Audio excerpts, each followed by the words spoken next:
alive, and we are live. Hi, this is Sandy Rindlesbach. I am at Handy Quilter Studio filming today. I'm doing a cute little wall hanging. It's a little teeny one, and we're doing it with Pro-Stitcher Lite on the Moxie machine. The Moxie machine is a great little machine. It's a great entry-level machine, has a 15-inch throat space, and we're using it with Pro-Stitcher Lite. Pro-Stitcher Lite is a great option for automation. It gives you a lot of functions, but it's great. So you'll love it. My goal is to show you how easy it is to use the Moxie with Pro-Stitcher Lite. We also have the Moxie XL that you can put Pro-Stitcher Lite on as well. It gives you an 18-inch throat space versus the 15-inch throat space. So it gives you a little bit more space to play in. So we're going to just play. We're going to go through. I'm going to show you some blocks. I'm going to show you how I set them up. We're going to do a triangle, and we're going to do a border. So you get just a little quick snippet of some of the things you can do with Pro-Stitcher Lite, and you can see how easy it is. Now, we have a giveaway. So if you put in the comments, #Sandy, you are eligible to win a $25 gift card. But before we start, I'm going to show you something else that I want you to see. Can you see this beautiful mug? Look how great it is. Beautiful purple lavender color, has Handy Quilter on it, the great Handy Quilter logo. But know that this is also available. You can go into handyquilter.com and you can purchase a mug just like this for your very own. Aren't these great? Okay, so we're going to start. So I'm going to really walk you through what I'm doing as I'm setting up Pro-Stitcher on this Moxie machine. First thing we need to remember whenever you're using Pro-Stitcher Lite, you need to set up a frame space. When you're using Pro-Stitcher Premium, you don't need to, but anytime you're using Pro-Stitcher Lite, you have to have it. It is a requirement prior to stitching that you have a frame space set up. I have already set up a frame space, but basically how I did it was I went up to the upper left-hand corner, I went into the area tab, I hit frame space, and then I come down to the lower right hand, I also hit frame space so that I have on my screen, can you see the rectangle? That is my frame space. So I know that that is the space that I can put my design in. When you're using Pro-Stitcher, you're basically telling what you want to stitch and where you want to stitch it. You're telling the machine that. We have with Pro-Stitcher about over 275 designs that come with Pro-Stitcher Lite. When you buy Pro-Stitcher Premium, you do have significantly more. It is a more robust system, but you have lots of options that you have available with Pro-Stitcher Lite. And you can always purchase additional designs if you would like. The file format that you're looking for when you purchase designs is HQV for vector or QLI, and I call that quilting long arm I for instruction, intelligent, I don't know what it stands for, but I make it up. Or you can do HQF, which is HQ file. So any one of those file formats work with Pro-Stitcher. My first preference is HQV. My second then is QLI. And then if I have HQF available, I do use that. So we're going to go ahead and start. First thing I'm going to do is I'm going to select a design. The design that I'm going to select is, I think this little quilt deserves a little dragonfly. So I'm going to go into File, Design, Open, and I'm going to select Blocks. Under Blocks, I'm going to go in and look, and I thought there was a little dragonfly. Let's go right there. There's my dragonfly. I knew she was here. So I have this little dragonfly, but I mean, it obviously doesn't fit my area or my frame space, because if I touch frame space, you can see that's not where I want it. So now I'm going to go in and tell Pro-Stitcher where I want to actually stitch this little design. Now I'm going to go in and create an area. And this is going to be a multi-point area because it is a diamond shape. I'm actually using my foot to help me gauge how far I put where I actually am setting this design up. Now, my hopping foot from the needle position to the edge of the hopping foot is 1/4 of an inch. So I'm using that as a guide for me to determine where I'm actually putting that, that first point. So I'm going to go ahead and hit area, multi-point.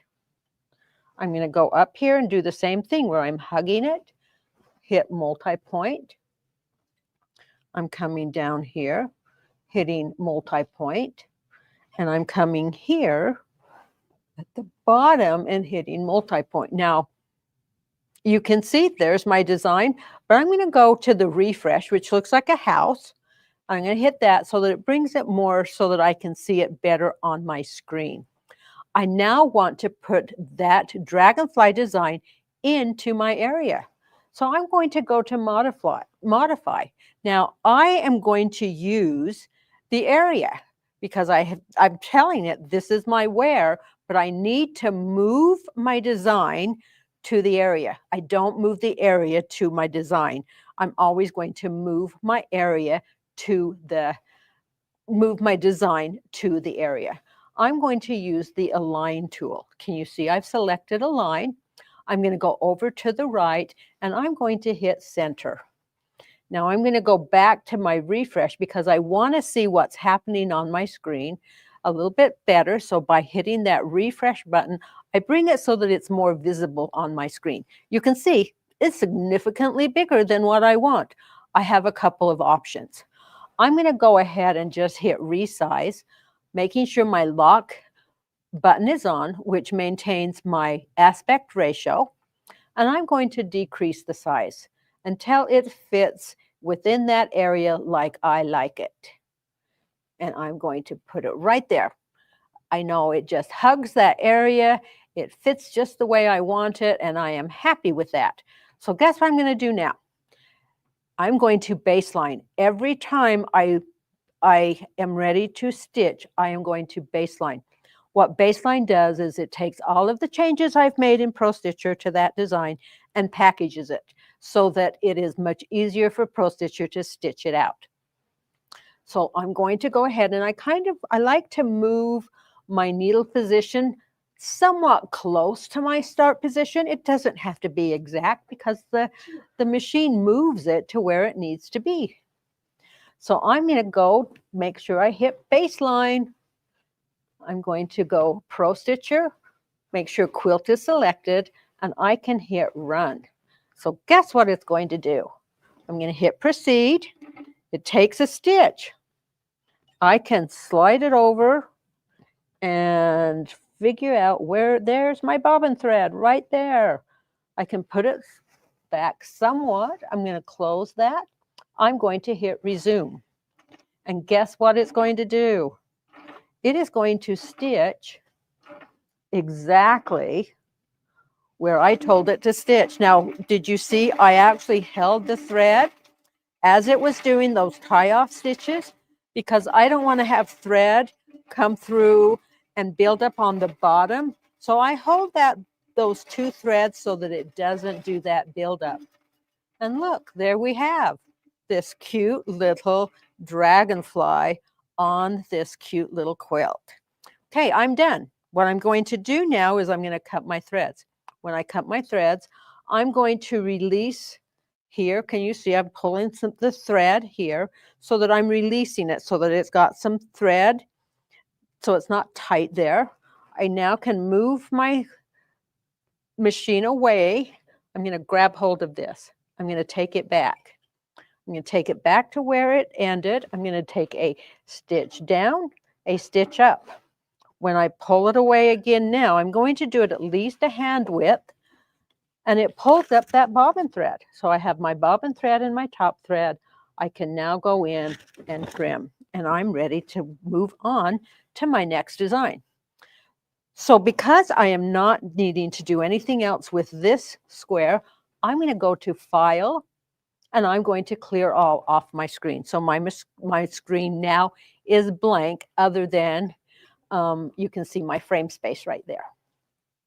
So I'm going to do another design. I'm going to do basically the same thing that I did before. I'm going to go to File, Design, Open.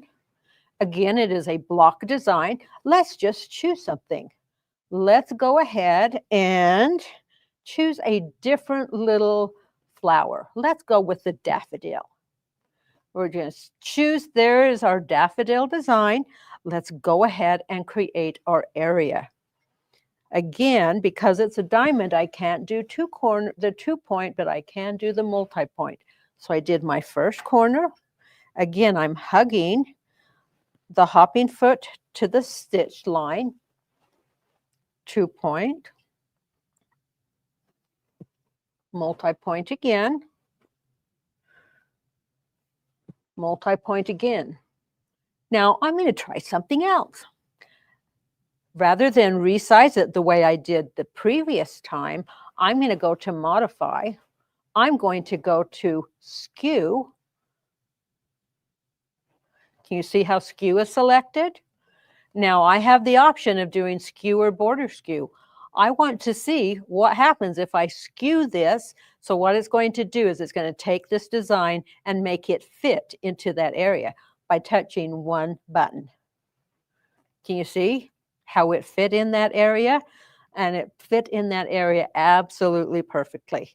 Now I'm going to baseline that because I like the way it is. And you did note, I don't know if you noticed, but it rotated it just a little bit as well. So I'm going to stitch this design out. Again, I'm going to move my machine close to my start point. It doesn't have to be right on it, but I like it to be close. I'm going to go to Pro-Stitcher. Quilt is selected, and I'm going to hit Run. And I'm going to hit Proceed. And I'm going to go to Resume, and it's going to start stitching that cute little daffodil.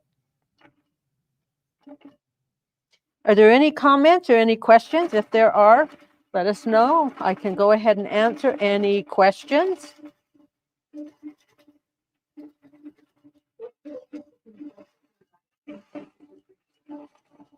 Hang on, I'm going to wait for this to finish stitching so you can hear me.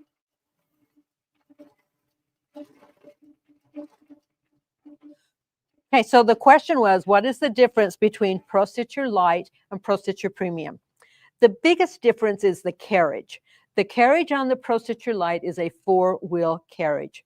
It is made specifically for a lighter weight machine for the Moxie and the Moxie XL. The Pro-Stitcher Premium it has an 8-wheel carriage, and it is designed for a heavier machine. Now, that's one change. The Premium has functions that are available that the Pro-Stitcher Lite does not. It also has additional designs that you can purchase for the Lite, but come with the Premium. So you have close to about over 800 designs with Pro-Stitcher Premium.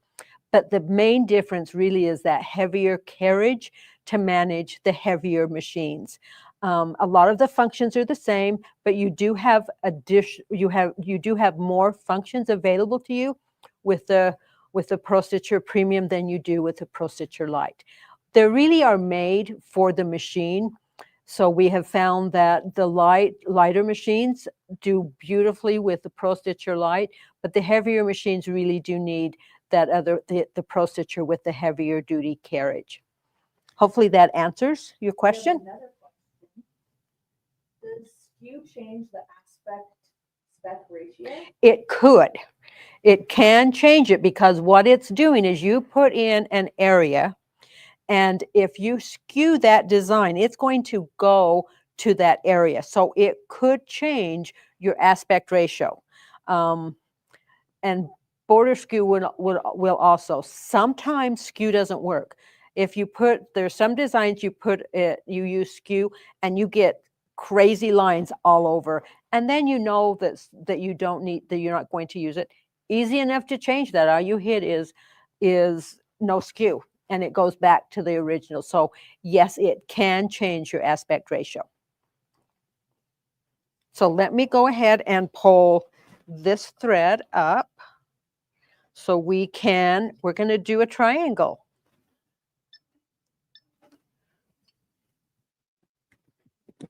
Forgot where my scissors were.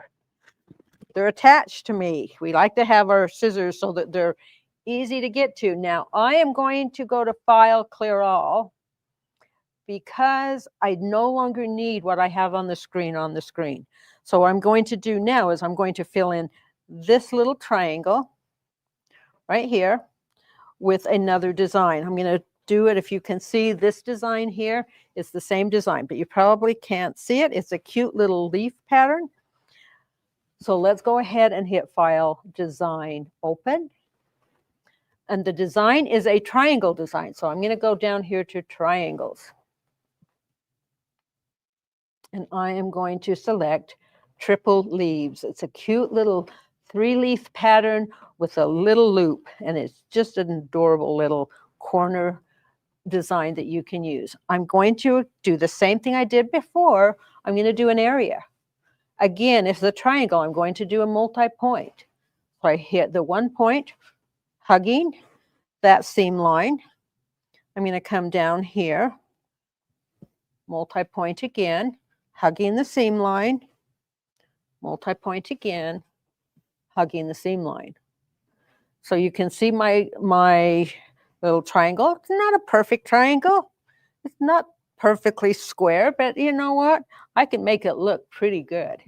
So I have this design. It's fitting into that triangle, but I need to make some modifications on this particular design. So I'm going to go to Modify, and I'm going to actually rotate this design. So I'm going to hit Rotate.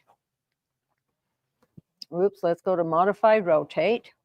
And I am going to use my keys here on the right in the sidebar 45 degrees. And I'm going to move it until it's oriented the way I want it. So can you see how it's oriented so that it fits the same direction as that triangle? Now, I do have a couple of options here. If this is one time that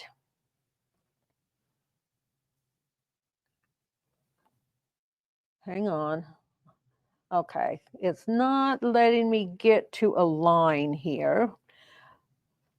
Oh, do you know why? Because it did not catch that last multi-point. There, now I have it. I looked at it going, there's no, it should be, I should have a line, but it had not finished that last one. So can you see now I have a line? Now I have a couple of options. I'm going to use a line for this. If you have, this is the one time that Lite, one thing that Lite does not have is they do not have a triangle skew.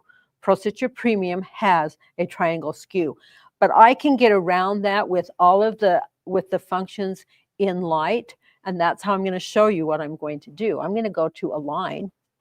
I'm going to align it horizontal left and vertical bottom. So can you see how it's hugging the left side and it's hugging the bottom?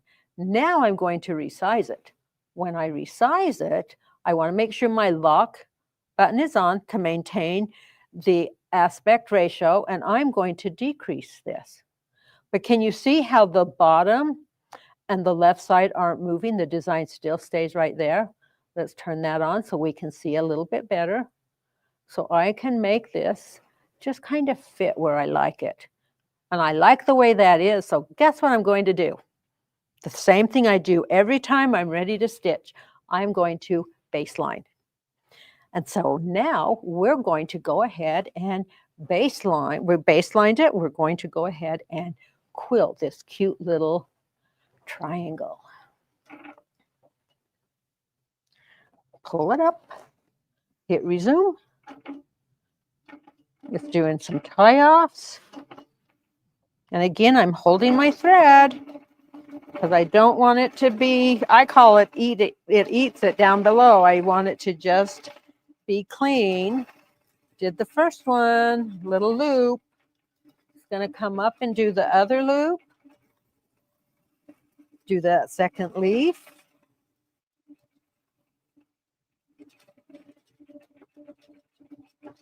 On that third little loop.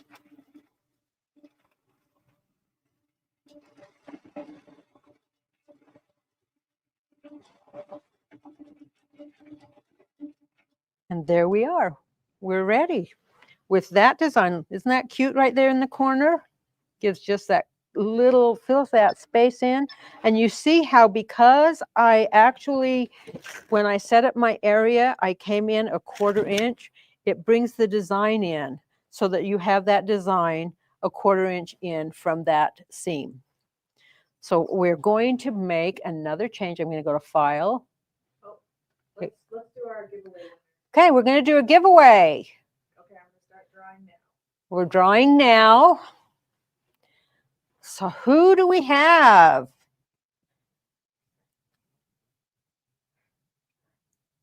Lisa Rincon. Lisa Rincon. So follow the directions on the screen. You're going to email spotlight@handyquilter.com. Thank you so much for joining us and congratulations on that gift certificate.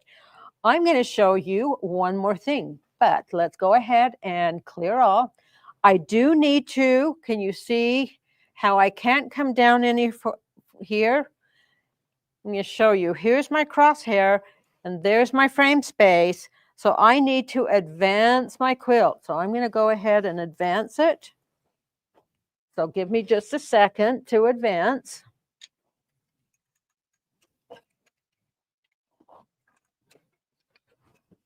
Easy peasy.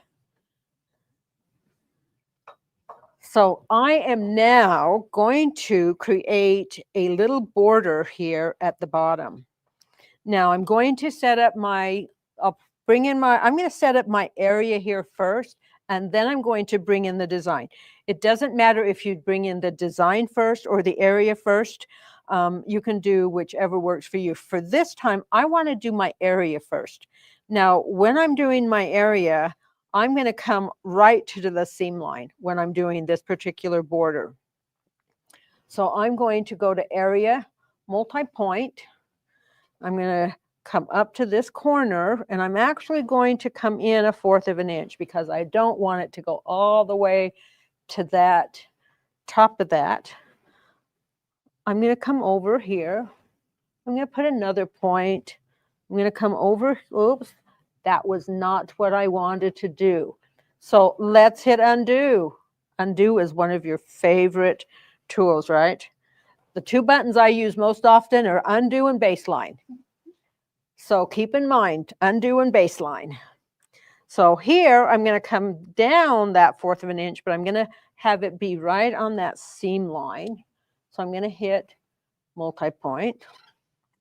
Now here's the edge of my quilt. I don't want to come all the way down here.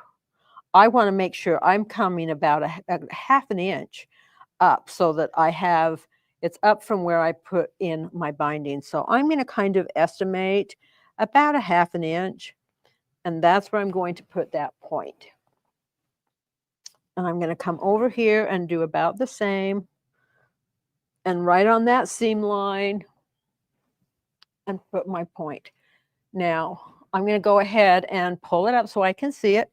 You can see it's got a little bit of a bow here, but we'll make that all work. So I'm now going to select my design. So I'm going to go to File, Design, excuse me, Open. I am now going to do a continuous line design because anytime I'm going to do a repeat.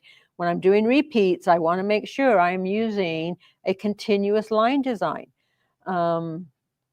And let's see which one I was doing. I'm going to do leaves alternating. I'm going to open that up, and I'm going to size it so that it fits into this area. So I'm going to actually Can you get my water? Yeah. Thank you. I'm going to actually align it top and left so I can kind of see how it fits. Excuse me, I need to get a water.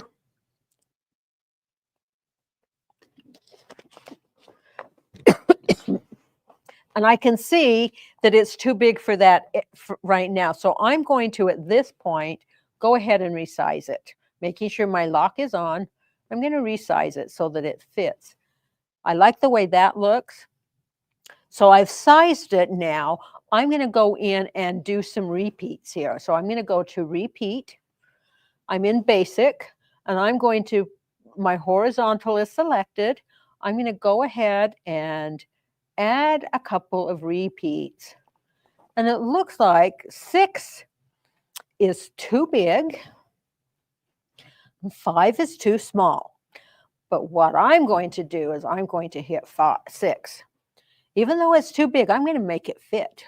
So the easiest way to make it fit is I'm going to go to modify, and I'm going to hit that magic skew button again. I'm going to hit skew, but I'm going to hit border skew. And can you see how it now fits? And what it does is it takes it to each of the area so that it fits all within that area. So I have this beautiful design ready to stitch out. Now, this is my bottom. I want to make a change because I like to have, because this is directional, I want it to look as though it goes around my quilt. So I actually want it to start over here and start stitching so that my leaves are facing this way instead of facing this way. If I have them face this way, I would have to have turn around so that they all went that way. But I'm going to go in and I'm going to hit rotate, and I'm going to mirror image it. Oops. Let's not do that. Oh, no, let's not do that. Okay, we're going to have to do some other things. So let's back up. Can you see how sometimes things don't work the way we expect them? So we're just going to let it go stitch left to right. And again, I'm going to do the same thing. Again, I'm going to just make it the size I want. I'm going to, again, do my repeats. I'm going to do the 6 like I did before because I like the way that looked. I'm going to modify. And the reason it did that was because I had skewed it and then I made the change. If I were to do it now, I'm going to show you, I'm going to rotate it this way. I'm going to actually, oops, hang on. Baseline. Remember, what buttons did I say I use the most? Undo and baseline. I had to baseline that baby. Now I can turn it. Lovely. Now guess what I'm going to do? Now I'm going to hit that skew. Let's see what border skew does now. Perfect. Now it's oriented exactly how I want it to be because I want it to go right to left. So I'm going to baseline that again, right? It's important that we baseline. Baseline, baseline, baseline.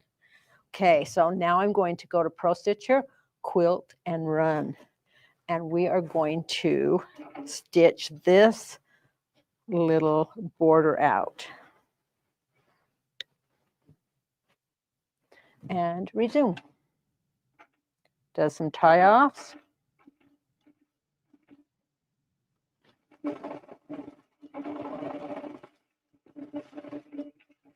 So you got to experience. Sometimes you do things, they don't work. You undo and you do them again and you make it work. So don't be afraid that things don't work out. You just take the moment, figure out what you need to do, and redo it. But can you see it's making a cute little design with those leaves? And you can see it gives me my 1/2 inch here, so I can add my binding, but I also have a 1/4 of an inch here, just so that it looks nice. I like it when it has that just little bit of space so it's not going right to that seamed line. Any questions? Learning Pro-Stitcher is not hard. I like to say that if you can use a cell phone, you can use Pro-Stitcher. Pro-Stitcher is pretty easy. It's fun to just play. That's one of the things I spend lots of hours just playing in Pro-Stitcher because it is so fun. And it's so easy and user-friendly. And there is really no reason to be afraid of it. Like I said, if you can use a cell phone, you can use Pro-Stitcher. Okay, thank you for joining me. Come back for our next Facebook Live.